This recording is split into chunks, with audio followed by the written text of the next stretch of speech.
hello everyone देखो आज के हमको जमुना मुखे मामा आइताছে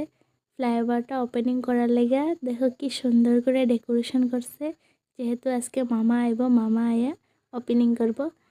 तो देखो फाइनली এখানে मामा आयाও গেছে কত কত মানুষে মামারে মানে ঘেরা ধরছে দেখো যেহেতু এই প্রথমবার মামা যমুনা মুখে আইছে তার লাগি দেখো সবাই কত খুশি আর কত মানুষ আইছে মামারে ওয়েলকাম করার লাগি देखो एकदम गाड़ी থেকে নামতেও দিতেছে না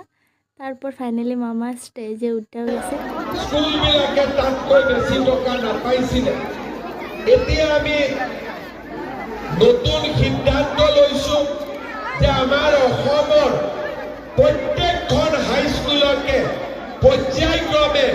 আমি 6 কোটি প্ৰায় 8 কোটি টকালৈকে দিম যাতে হাই স্কুল বিলাক আমি সুন্দৰ কৰি নিৰ্মাণ কৰিব পাৰি সদাৰ ৰাইজ আমাৰ সৰকাৰ আহালৈকে ফ্লাইওভাৰ মানে গুৱাহাটী অকল গুৱাহাটীতে ফ্লাইওভাৰ আছিলে অসমত কতো ফ্লাইওভাৰ নহৈছিলে লাহেকৈ ডিব্ৰুগড়ত হ'ল যোৰহাটত হ'ল কিন্তু আমি কোনেও ভাবিব পৰা নাছিলো যে সাপৰ মুখতো ফ্লাইওভাৰ হ'ব কামপুৰতো ফ্লাইওভাৰ হ'ব যমুনা মুখতো ফ্লাইওভাৰ হ'ব হুদাইতো ফ্লাইওভাৰ হ'ব লামডিঙতো ফ্লাইওভাৰ আজি আমাৰ